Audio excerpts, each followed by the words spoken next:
Okay, this is about the result of good decision making, about how you're identifying intention to body control and balance with players, ruling them and communicating what they are meant to do because they broke a rule and what you expect.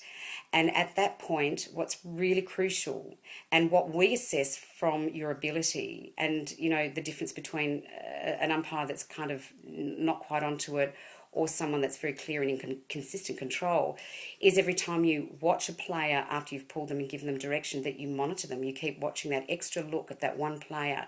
Every time they start the lead up action that's non-physical to physical, you want to catch them when they get physical and watch them all the way through to make sure that they're displaying what you asked.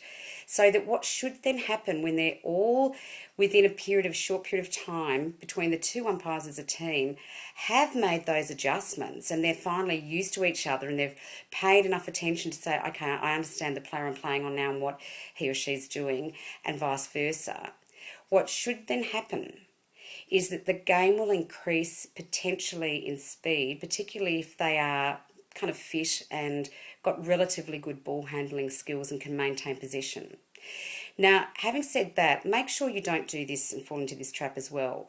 While you're in your own growth spurt and trying to cope with understanding this whole puzzle to the concept rule, what you mustn't do is while you're learning and can't perhaps keep up with the speed, or it's going at a speed that makes you feel anxious and start to doubt your decisions, is not all of a sudden assume that there is players that are not adjusting or maintaining adjustment or perhaps going into dangerous play, because often we find umpires getting quite confused about that they think it's dangerous play when it's not. It's just a blind spot that there was a contact. Because if you think about it, even at international level, no umpire that's a double A umpire gets on a court thinking, I'll never pull contact up in this game. It's not going to happen. So here's what should happen.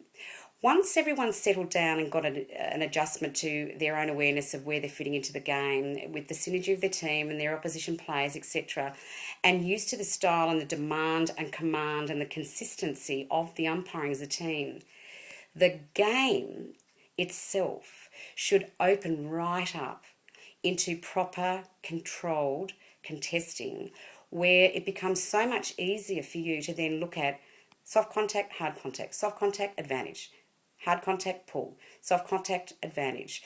And if it's the same player, give them a warning next time you're off. And what it does, it keeps shutting down this rhythm of anyone that wants to try and take a risk. Now, one of the things, having said that, is that by the time you're actually in this rhythm and we put you on a final, that's what will happen. Players will take bigger risks. And that's because, well, that's what part of the game of contesting is. The players are expanding as the game is unfolding to feel comfortable at really letting go in control and taking a bigger leap, but they're still in control. And so that area, you must keep a very strong monitoring on, right down to, like finals. They take that extra risk. They've never really kind of been that consistent with that level of play every week. And then they are in that position of, okay, now you have broken contact. And again, you just give them a warning. I want to see you pull out of the contact. Now, hopefully this has all helped you, really get some perspective on the contact rule, because, in all fairness to what we're trying to teach you, you would not get any of this information from a rule book, and there's no coaching to the umpire. So, no question is a stupid question when you're on the court. Just ask at the time, at the moment, and ensure that you discuss these moments every time you get to halftime with your own game umpire, so that you can raise in an open-ended question, this is what I think I'm seeing, and describe it. And then they'll have an opinion about it by halftime because they've already got their own awareness of a player. Now, what you'll find as well is, across this time, you will make mistakes. That's okay. You have to. If there's no other way of doing it. But coming back to this page and going through the clarity and the refined micromanaged steps that we're specifically looking for is key, because you're not doing it under pressure. Okay, well, I hope this has helped you.